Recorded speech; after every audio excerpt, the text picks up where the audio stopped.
কন্যা সন্তান হওয়ার আনন্দে আত্মহারা পরিবারের সদস্যরা। বর্তমানকালে এমন বিপরীত চিত্র দেখা গেল মোথাবাড়ি থানার মুন্সিটোলা এলাকায়।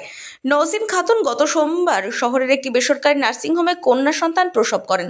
তারপর থেকেই আনন্দে মশগুল নওসিনের শ্বশুরবাড়ি থেকে বাপের বাড়ির সদস্যরা। বৃহস্পতিবার নার্সিংহোম থেকে ছুটি দিয়ে দেওয়া হয়।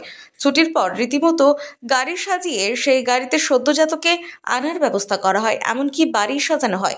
মহানন্দে সাজানো গাড়ি থেকে বাড়িতে প্রবেশ করা হয়। কবে বাচ্চাটা হলো? সোমবারের দিন হয়েছে। কিভাবে হয়েছিল? সিজার করে। তারপর এই তো হয়েছে, এখন খুশি আমরা। কি হয়েছে, ছেলে না মেয়ে? মেয়ে হয়েছে। আজকে কি করছেন আপনারা? সবকে নিয়ে যাচ্ছি আনন্দ করে, গাড়ি সাজিয়ে? হ্যাঁ, গাড়ি সাজিয়ে, ঘর সাজিয়ে, সব কিছু। আমরা অনেক খুশি, বাবা মা দাদা দাদি নানা নানি সবাই খুশি, অনেক খুশি। আমরা চাইতাম যে কি মেয়ে হয় আমাদের।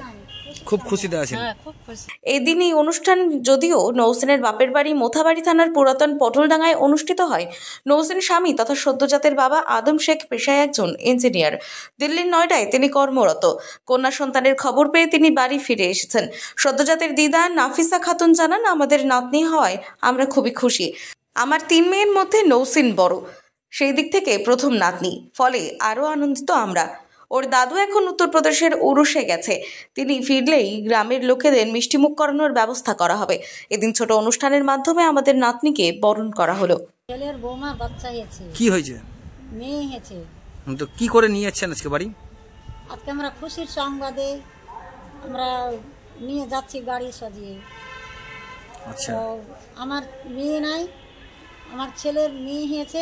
আমার খুশি জন্য আমি গাড়ি সাজিয়েছি, ঘর সাজানো হয়েছে। আমার খুশির সংবাদ, আমি খুশিতে নানু ঘর সাজিয়েছে। মালদা থেকে দেবসেনার রিপোর্ট, আনন্দ বার্তা।